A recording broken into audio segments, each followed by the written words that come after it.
सन् प्रकृतिं स्वामधिष्ठाय सम्भवात् आत्माया यदा यदा हि धर्मस्य ग्लानिर्भवति अभ्युत्थानं तदात्मानं सृजाम्यहं परित्राणाय साधूनां विनाशाय च दुष्कृतां धर्म संस्थापनार्थाय सम्भवामि युगे युगे जन्म कर्म च मे दिव्यम् एवं यो वेत्ति तत्त्वतः त्यक्ता देहं पुनर्जन्म नैति मां मेति सोऽर्जुन।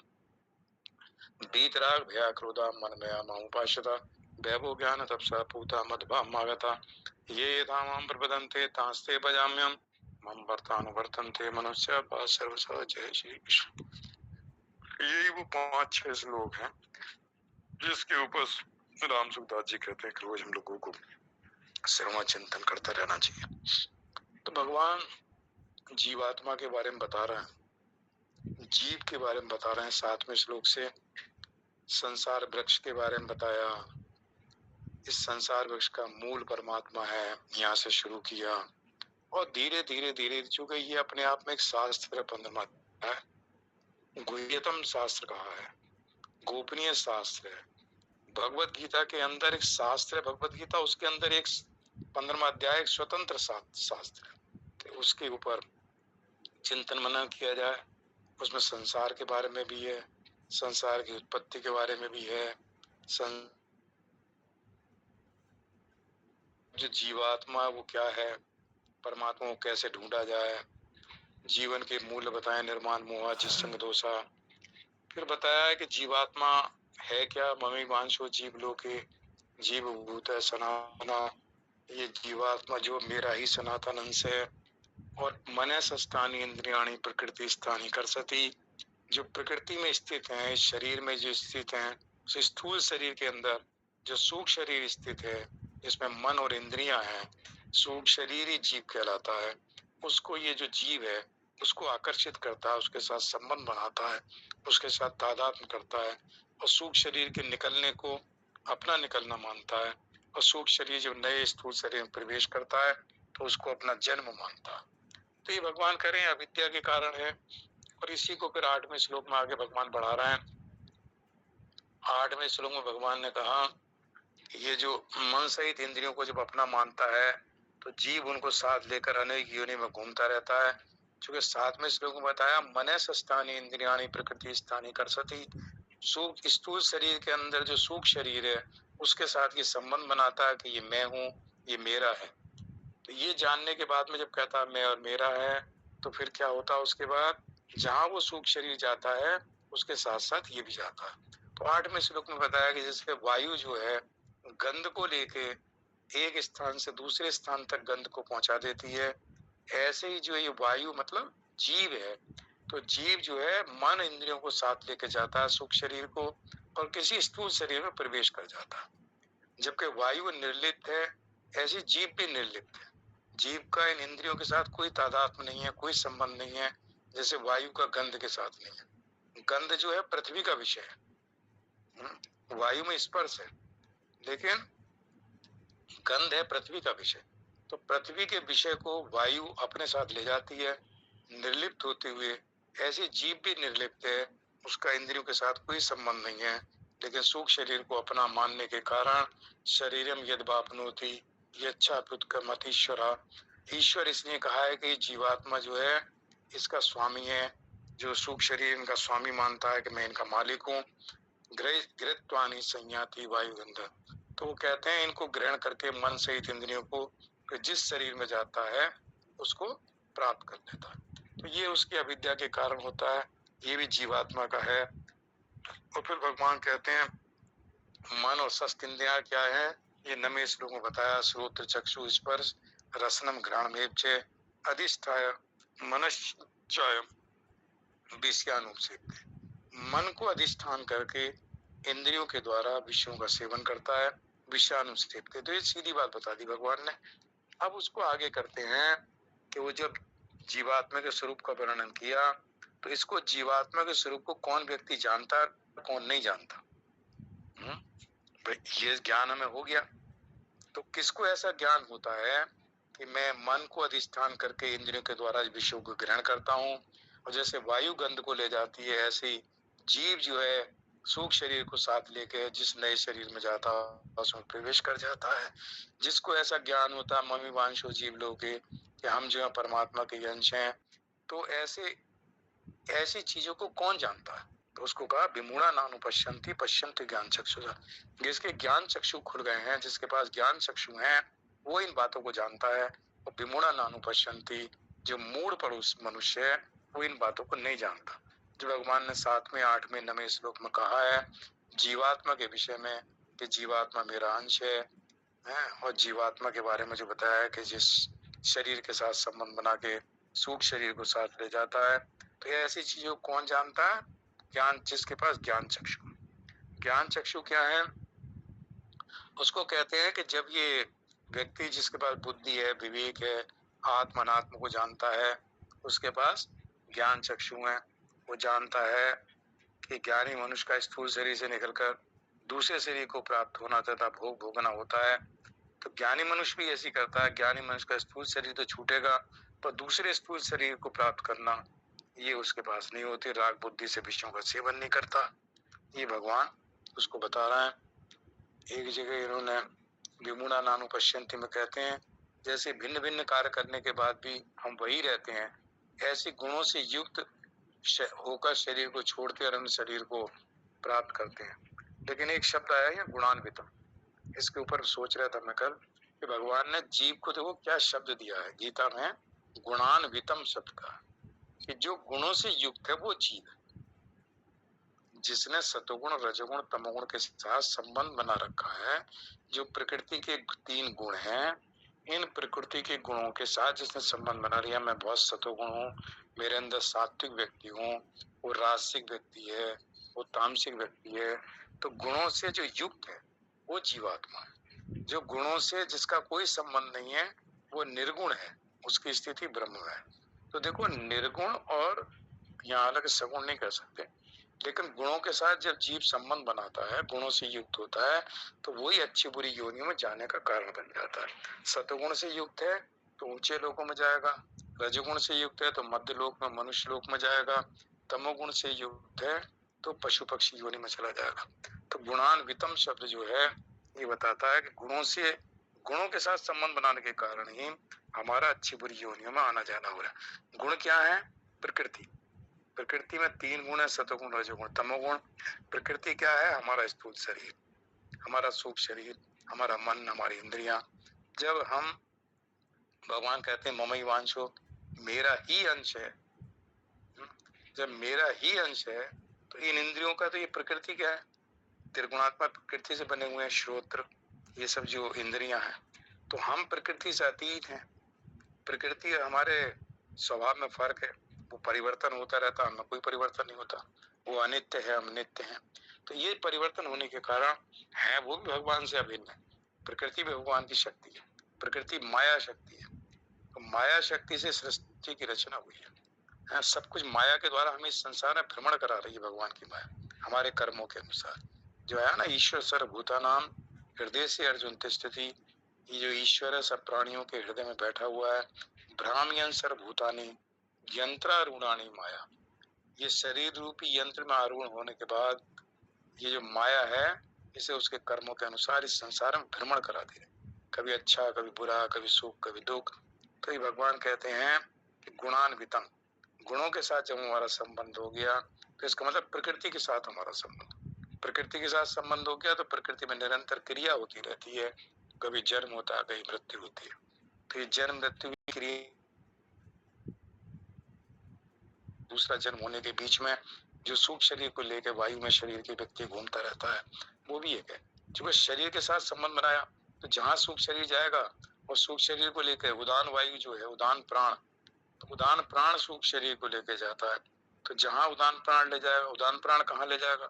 जैसे हमारे गुण और कर्म होंगे, तो गुण और कर्म के हिसाब से कहाँ जाना है उस पर। तो वो जब तक हम शरीर में हैं तब तक हम स्वतंत्र हैं, परमात्मा का चिंतन कर सकते हैं, ब्रह्म भाव में स्थित रह सकते हैं, आत्मा क्या है अनात्मा क्या है ये देख सकते हैं, भजन कर सकते हैं, ध्यान कर सकते हैं, जप कर सकते हैं।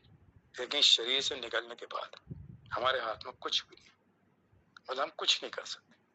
जो हमने कर्म किए हैं उनके अनुसार उद्दान प्राण हमारे सूक्ष्म शरीर को लेके कहाँ जाएगा, वो हमारे गुण और कर्म के हिसाब से। हमारे जो अंतिम में जो हमारा भाव था, जो हमारे अलग अलग, और हमने ये मान लिया कि मैं सूक्ष्म शरीर हूँ, तो उसके साथ साथ हमारा जो मन है जिसके साथ हम जुड़े हुए हैं वो हम भी वहीं जाते रहते हैं। तो गुणान्वितम शब्द को याद रखना, गुणों से युक्त जो जीवात्मा है और गुणों से रहित जो हो जाता है, अगर गुणों के साथ संबंध न माने, तीनों गुणों के साथ, तो वो क्या हो गया, निर्गुण हो गया। और आत्मा क्या है, निर्गुण है। ब्रह्म क्या है, निर्गुण। तो देखो ब्रह्म में और जीव में क्या फर्क है। जीव ने गुणों के साथ संबंध बनाया और गुणों के साथ संबंध छोड़ दे तो मुक्त हो गया। गुणों के साथ संबंध छोड़ दे अगर, तो छोड़ना और बनाना तो क्या है, केवल मन में ही तो है ना। अपना जो भाव है उस भाव में है। इन गुणों की मैं सत्व हूँ, मैं ये हूँ, मैं ये हूँ, तो इनके साथ हमने अपना मान लिया, मैं शरीर हूँ, ये हमारा मानना है। अहंकार विमूढ़ात्मा कर्ता अहम इति मन्यते। जो अहंकार से मोहित है, जिसने अहंकार के साथ संबंध बना रखा है, वो कहता मैं करता हूँ। ऐसा करता अहम इति मन्यते। देखो मन्यते शब्द आया, मन्यते मतलब मानता है, अपने आप को करता मानता है नहीं। जैसे हम अपने आप को जीव मानते हैं, शरीर मानते हैं। तीन तरह के विवेक चूड़ामणि में दिया। एक वो व्यक्ति जो महामूर्ख है, जो कहता है मैं शरीर हूँ, स्थूल शरीर को अपने आप मानता है। दूसरा कहता है मैं जीव हूँ, जीव हूँ इस शरीर के अंदर, शरीर है इसके अंदर मैं जीवात्मा हूँ। और तीसरा कहता है नहीं, मैं आत्म तत्व से वही ब्रह्म हूँ जो वो ब्रह्म है। तत्व की दृष्टि से मैं और ब्रह्म एक हूँ। तो उन पहले इस चीज को महामूर्ख कहा, दूसरे को भी अज्ञानी कहा, जो अविद्या में स्थिति है। वो अपने आप को जीव मानता है। तो जब तक जीव है तब तक शरीर का जन्म मृत्यु होती रहेगी। क्योंकि जीव कौन है, जिसने गुणों के साथ संबंध बना रखा, जिसने प्रकृति के साथ संबंध बना रखा। मतलब इतना ज्ञान तो उसे है मैं शरीर नहीं हूँ, लेकिन ये कहता मैं जीव। तो जीव हूं तो इसका मतलब प्रकृति के साथ संबंध बना हुआ। ज्ञान तो है, सतोगुण बना है, ठीक ठाक। तीसरा व्यक्ति कहता है कि तत्व की दृष्टि से मैं और ब्रह्म एक ही। ये दो बातें यहाँ आई। अब समस्या ये आती है कि यहाँ तक ज्ञान हो गया 10वें श्लोक तक, तो कहते हैं कि अब कोई पुरुष तो ऐसा यत्न करने पे जान लेता, मतलब यत्न करते हैं, हम साधन कर रहे हैं, तो कोई तो यत्न करने पर जानते हैं, उनमें क्या विशेषता है, और कोई यत्न करने पर भी नहीं जानते, उनमें क्या कमी। एक जगह राम सुक्ता जी ने लिखा है कि कुछ लोग पूरे जीवन बहुत साधन किए, पूजा पाठ की, उपासना की, लेकिन फिर भी उस आत्मा को नहीं जान पाए। तो वो भी इस श्लोक से पता चलता है कि कौन है जो यत्न करने पर इसको जान जाता है, और कौन है जो यत्न करने पर भी इसको नहीं जान पाता। मतलब अपने स्वरूप को, जीवात्मा की बात जो चल रही, तो उनमें क्या विशेषता है इन दोनों में। मतलब उसमें क्या विशेषता है कि उस यत्न दोनों करना है, दोनों साधन करना है। भाई दो ही तरह के व्यक्ति हैं, दोनों साधन करना, रात दिन लगे हुए हैं। एक यत्न करने पर जान जाता है और एक साधन या यत्न करने पर नहीं जान पाता। साधन में कमी नहीं है, पूरे दिन लगे रहते हैं। तो ये श्लोक कितना बढ़िया है। यतन्तो योगी नश्चैन पश्यांतम अवस्थितम यतन्तो पे कृत्यात्मा कृत्यात्मानो नैनम पश्यन्त जचेसा। यतन्तो योगी नश्चैन, यत्न करने वाले योगी लोग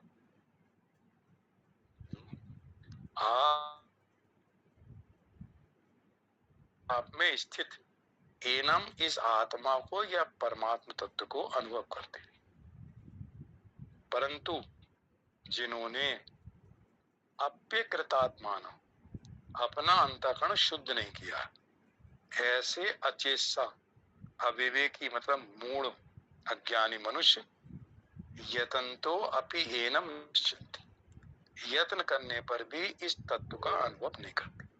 तो दो तरह के बताए कि कौन यत्न करने पर इसको जान जाता है, जिसमें अंतःकरण शुद्ध हो गया। कौन इसको यत्न करने पर भी नहीं जान पाता, जिसका अंतःकरण भी शुद्ध नहीं हुआ। जो अंतःकरण की शुद्धि का मतलब है उसका मन शुद्ध है, उसकी बुद्धि शुद्ध है, उसमें राग द्वेष नहीं है, विकार नहीं है, काम क्रोध। तो अंतःकरण शुद्ध है। तो शुद्ध अंतःकरण में आत्मा का जो प्रतिबिंब है स्पष्ट नजर आता है। जैसे जल जब बिल्कुल शुद्ध होता है, उसमें कोई मिट्टी मिली हुई नहीं है, वो जल हिलता डुलता नहीं है, तो उसमें सूर्य का प्रतिबिंब बिल्कुल स्थिर और पूरा प्रकाशित रहता है। मतलब मिट्टी अगर पड़ी हो तो प्रतिबिंब नहीं दिखेगा, जल हिल डुल रहा होगा तब भी प्रतिबिंब नहीं दिखेगा। तो जल भी शांत हो और मिट्टी से रहित, मतलब निर्मल हो। तो जिसका अंतःकरण निर्मल हो जाता है, मल दूर हो जाता है, विक्षेप दूर हो जाता है, अंतःकरण में विचलित भाव नहीं होता, शांत होता है, उसमें अंतःकरण का प्रतिबिंब स्पष्ट नजर आता है। तो ऐसा व्यक्ति यत्न करने पर उस परमात्म तत्व का अनुभव कर लेता है, उस आत्मा का अनुभव कर लेता है, आत्म साक्षात्कार कर लेता है। पर जिन्होंने भी अंतःकरण शुद्ध नहीं किया है, अंतःकरण में राग द्वेष ये सब भरे हुए हैं, मन उसका शांत नहीं है, मन विचलित है, बुद्धि और मन अशुद्ध है, ऐसा व्यक्ति यत्न करने पर भी इस तत्व का अनुभव नहीं करते। तो जो जीवात्मा है उसका कौन अनुभव करता है कि मैं जीव नहीं हूँ, ब्रह्म तत्व की दृष्टि से मैं ब्रह्म हूँ, जिसका अंतःकरण शुद्ध है। तो अंतःकरण की शुद्धि के लिए यहाँ भगवान जोर दे रहे हैं इस श्लोक में कि दोनों व्यक्ति यत्न कर रहे हैं, उसको जानना चाहते हैं, परमात्मा को, आत्मा को। तो जिन्होंने अंतःकरण शुद्ध कर लिया वो उसको जान जाते हैं, जिन्होंने अंतःकरण शुद्ध नहीं किया वो उसको नहीं जान पाते। पहले श्लोक में भी ये कहा था, विमूढ़ा नानु पश्यन्ति पश्यन्ति ज्ञान चक्षुषा। जिसके पास ज्ञान चक्षु है वो जान लेता है, जिसके पास ज्ञान चक्षु नहीं है वो उसको नहीं जान पाता। तो वो कहते हैं कि जिन साधकों का एकमात्र उद्देश्य परमात्मा तत्व को प्राप्त करना है। तो इस पिछली बार भी एक श्लोक में बात आ रही थी कि हमारा उद्देश्य होना चाहिए कि मुझे उस परमात्मा को इसी जन्म में प्राप्त करना। उस परमात्मा की प्राप्ति का उद्देश्य बहुत दृढ़ है और उसी उद्देश्य की प्राप्ति में वो अपने लगा रहता है। उद्देश्य ये है कि मुझे परमात्मा की प्राप्ति करनी। तो उसका मन संसार में नहीं लगेगा, संसार के विषयों में नहीं लगेगा, लगेगा तो परमात्मा की प्राप्ति के लिए क्या आवश्यक है और क्या आवश्यक नहीं है इस पर वो ध्यान देगा। तो उसमें असंगता आ जाएगी, ममता खत्म हो जाएगी, कामनाएं नहीं रहेंगी। तो उसका जीवन में तो मुझे परमात्मा की प्राप्ति करनी, कामना का मतलब संसार की प्राप्ति करनी, अभी और संग्रह करना, अभी और भोग करने, तो ये उसके मन में ऐसी इच्छाएं नहीं होंगी। संसार में रहता वो संसार से असंग रहेगा। जो परमात्मा को प्राप्त करने का मतलब है इंद्रियां बहिर्मुखी ना हो के अंतर्मुखी हो गए। विषयों में अब ज्यादा इंद्रियों में नहीं भागते, जहाँ आवश्यकता होती है वहीं भागता है, नहीं तो अपने आराम से बैठ के भगवत चिंतन करता है। तो ये भगवान कहते हैं उसमें असंगता, निर्ममता, निष्कामता अपने आप आ जाती। योगिनम उन सांख्य योगी साधकों का वाचक है जिन्होंने अपना एकमात्र उद्देश्य परमात्मा की प्राप्ति। तो जो सांख्य योगी साधक सत असत के विचार द्वारा सत तत्व की प्राप्ति और असत संसार की निवृत्ति करना चाहते हैं, विवेक की सर्वथा जागृत होने पर वे अपने आप को परमात्मा तत्व का अनुभव प्राप्त कर लेते। मतलब सत और असत की, आत्मा क्या है और अनात्मा क्या है। आत्मा के अलावा बाकी सब कुछ अनात्मा है। ये संसार, ये विषय, ये शरीर, ये सब अनात्मा है। अनात्मा मतलब कि अपनी कोई सत्ता नहीं है, वो दूसरे की परमात्मा की सत्ता पे निर्भर करते हैं, वो सब अनात्मा है। तो वो परमात्मा की प्राप्ति के लिए अनात्म पदार्थों में असत जो है, अनित्य हैं, उसमें वो नहीं फंसता, उनसे संबंधित रहना चाहता। तो वो कहते हैं कि वो परमात्मा क्या सबके अंदर, सबके हृदय में स्थित सबका आत्मा है। अहम आत्मा गुणाकेश सर्वभूत स्थित। इसलिए योगी लोग अपने आप में इस तत्व का अनुभव करते हैं, क्योंकि आत्मा तो सबके अंदर है। तो अंतःकरण निर्मल हो जाता है तो मन शांत होता है, बुद्धि शांत सम होती है। कल बात हो रही थी कि जब इंद्रियां विषयों में नहीं जाती तो इंद्रियां क्या हो जाती, निर्विषय हो जाती। जब इंद्रियां निर्विषय हो जाती हैं तो मन क्या हो जाता, निर्विकल्प हो जाता।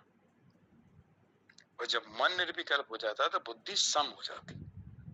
तो बुद्धि जो है सम का मतलब है सम भाव में स्थित हो गई, ना उसमें राग है, ना द्वेष है, ना कोई द्वंद्व है, मान है, अपमान है, सब में सम रहती, विचलित नहीं होती। तो उसका अंतःकरण शुद्ध हो गया, विक्षेप खत्म हो गया अंतःकरण। तो ऐसे में जब बुद्धि सम है और ब्रह्म भी सम है तो उसकी बुद्धि और मन निर्विकल्प है। तो निर्विकल्प में कोई विकल्प ही नहीं आ रहा, तो मन और बुद्धि आत्मा में लीन हो जाते और उसकी स्थिति अपने आत्मा में परमात्मा में हो जाती। तो इसको कह रहे हैं। तो जब बुद्धि सम हो जाती है तो ऐसे, लेकिन शुरू देखो कहां से होता है, इंद्रियां विषयों में कम से कम जाए, और जाए तो राग और द्वेष न रखे। मतलब राग और द्वेष के बिना ये मुझे अच्छा लगता है, इसके बिना मैं रह नहीं सकता, ये मेरे सामने लाओगे तो मुझे बहुत घृणा है इससे। तो किसी सब विषय में राग है, किसी विषय में द्वेष है। तो कहते हैं इस राग द्वेष के चक्कर का मतलब है कि हम कुछ विषयों में जिनके साथ राग है तो राग को छोड़ने का क्या, वैराग। तो जहाँ विवेक हो और वैराग हो तो तब अंतःकरण शुद्ध होता है। राग से अंतःकरण जो मलिन हो जाता, राग और द्वेष द्वंद्व है, द्वंद्व बने हुए। तो उसको कहते हैं भगवान कि सब भूतों में जो आत्मा है, इसलिए योगी का अनुभव क्या करते हैं अपने आप में ही, मतलब बाहर नहीं। आत्मा तो हमारे सर्वस्व चाम हृदय सन्निविष्ट हो, ईश्वर सर्वभूतानां हृदय से अर्जुन स्थिति। तो वो कहते हैं जो आत्मा है, चेतन का जो प्रतिबिंब पड़ता है बुद्धि में पड़ता है, बुद्धि उससे प्रकाशित हो जाती। देखो चेतन से का प्रतिबिंब, ये चेतन का जो चेतन स्थूल शरीर को, ये विषयों को प्रकाशित नहीं करता कभी। चेतन ने बुद्धि को प्रकाशित किया, बुद्धि ने मन को किया, मन ने इंद्रियों को किया, और इंद्रियों ने विषयों को प्रकाशित करा। और विषयों का ज्ञान जो है मन को देते हैं, और मन बुद्धि को बताता है, और जीव को ज्ञान हो जाता है विषय। तो इस सबको कौन प्रकाशित कर रहा है, चेतन ने खाली बुद्धि को प्रकाशित कर दिया, बाकी काम बुद्धि रूपी गुहा में जो चेतन का प्रतिबिंब पड़ा चिदाभास, वो सब काम कर रहा है। वृत्ति को प्रकाशित करता है अंतःकरण में जो वृत्ति बनती है, चिदाभास प्रकाशित। चेतन नहीं कर रहा, चेतन का प्रकाश, चेतन ने चिदाभास एक जगह प्रकाशित कर दिया, बाकी सब प्रकाशित कर।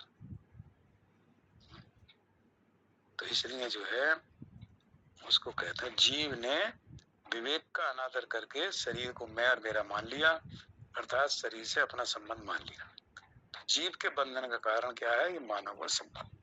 देखो हर जगह माना हुआ है नहीं, मान रखा है। कितनी मान्यताएं हैं, इसलिए निधिध्यासन जो कहते हैं, निधिध्यासन करो, मनन करो। तो मनन में कहते हैं विपरीत मान्यताएं हैं, उनका त्याग होता है। जब विपरीत मान्यताओं का त्याग हो जाता है, सही मान्यताएं रह जाती हैं कि मैं शुद्ध चैतन्य आत्मा हूँ, तब उस आत्मा का उसे अनुभव होता है। जब तक उस विपरीत भावना है, तो हमें शास्त्रों का जो ये ज्ञान है, जो स्वाध्याय करते हैं, सुनते हैं, ये क्या होता है कि जो हमने गलत गलत मान्यताएं मान रखी हैं, मैं ये हूँ, मैं ये हूँ, मैं ये हूँ, वो दूर हो जाती। तो अज्ञान की निवृत्ति होती है। ज्ञान तो हमारा स्वरूप है, जो हमने सुना कि भाई ईश्वर सबके अंदर हृदय में स्थित रहता है। हम सोचते थे अब तक कि ईश्वर जो है मंदिर में रहता है, तब मंदिर में भागते थे। अब हमें पता चला कि ईश्वर तो हमारे अंदर है, आत्मा तो हमारे अंदर हृदय में स्थित है। जब भगवान ने कहा ईश्वर सर्वभूतानां, तो हमारी मान्यता क्या थी कि हम उसने बाहर ढूंढना बंद कर दिया, अब अंदर ढूंढा। अंदर ढूंढा तो हम अंतर्मुखी हुए, अंदर ढूंढो। तो पहले विपरीत भावना थी, विपरीत मान्यता थी हमारे अंदर। उस मान्यता को हमें ज्ञान हुआ गीता से, ईश्वर बाहर नहीं है, ईश्वर अंदर है। जब ईश्वर का ज्ञान हुआ अंदर है, तो हमने उसे अंदर ढूंढा। अंदर ढूंढा तो मन शांत हो, मन में विचलित ना हो, अंतःकरण शुद्ध हो, अंदर मिलेगा।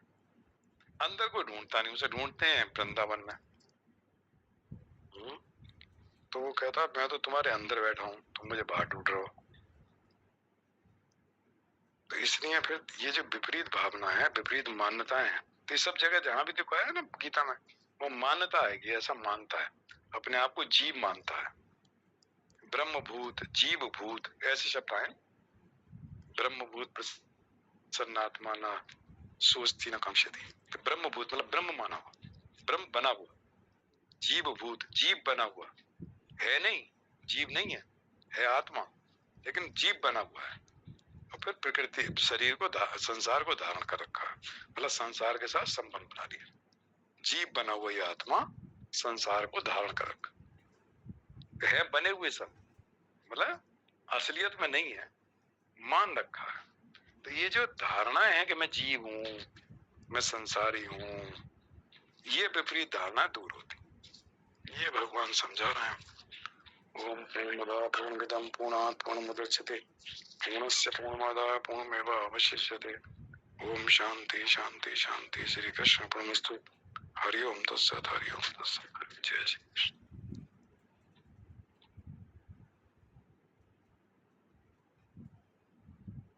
जय श्री कृष्ण महाराज।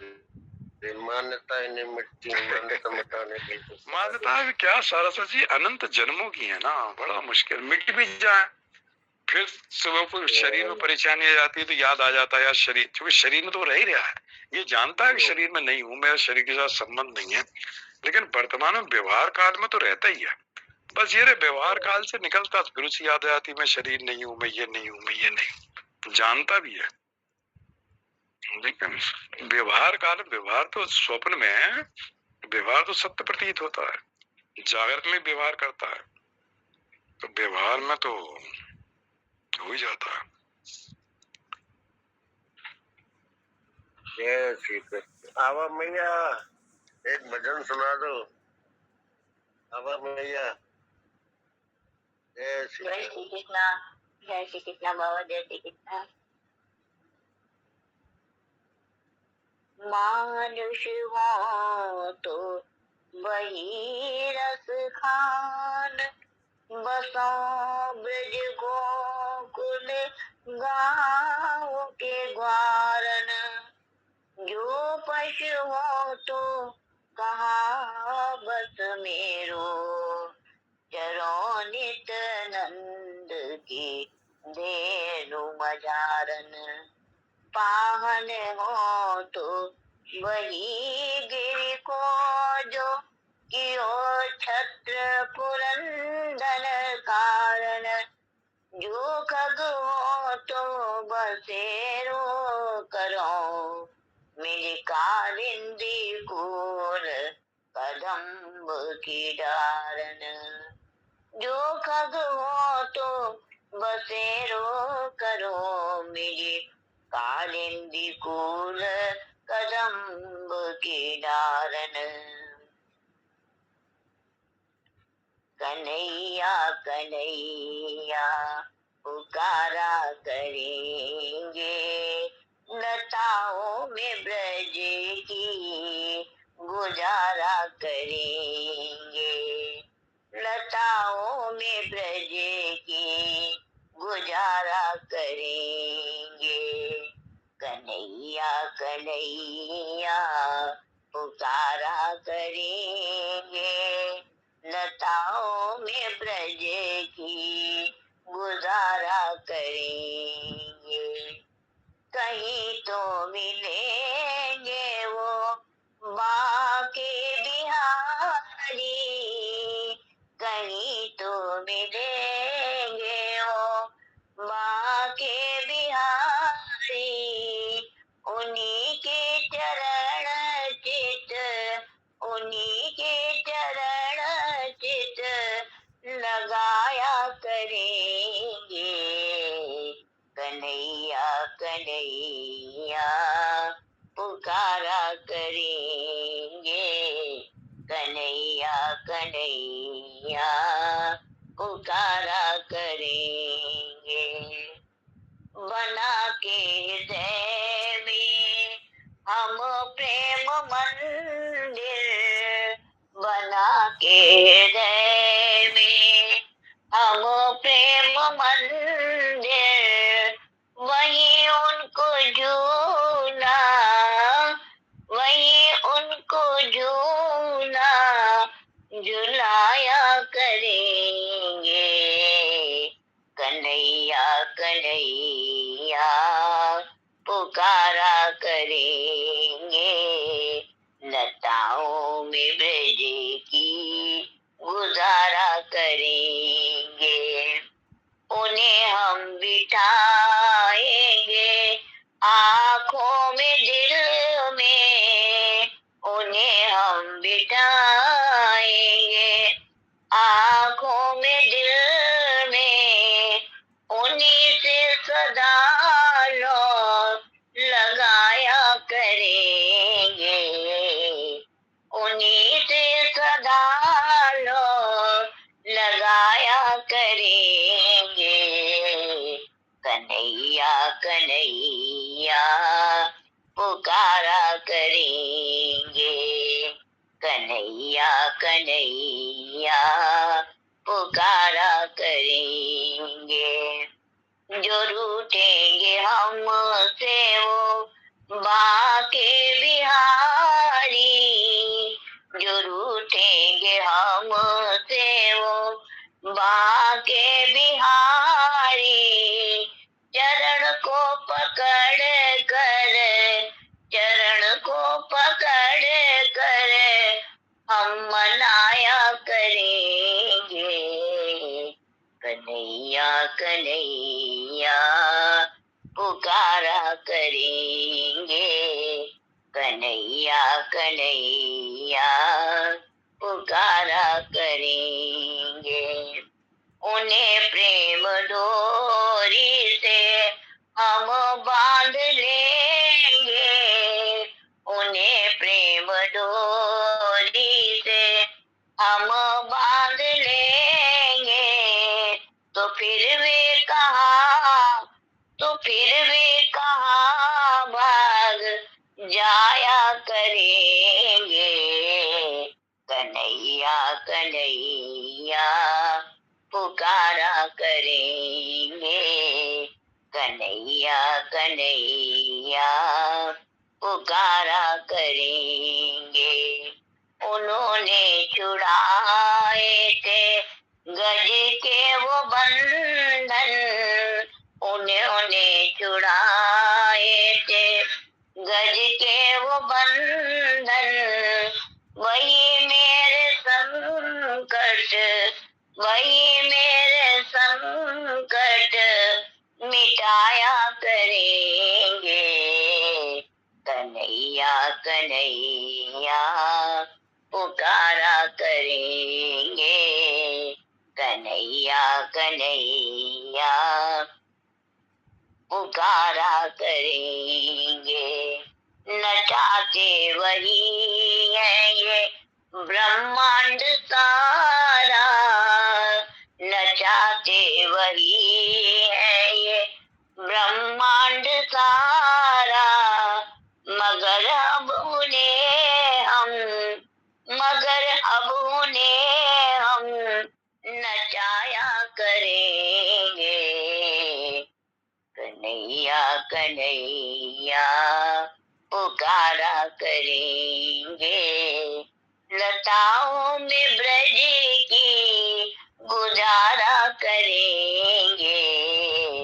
कन्हैया कन्हैया पुकारा करेंगे। कहीं तो मिलेंगे वो बाके बिहारी, उन्हीं के चरण चित लगाया करेंगे। कन्हैया कन्हैया पुकारा करेंगे, कन्हैया कन्हैया पुकारा करेंगे। जय श्री कृष्ण। सभी को सादर प्रणाम। सादर जय श्री कृष्ण। जय श्री कृष्ण। बहुत सुंदर भैया। जय श्री कृष्ण।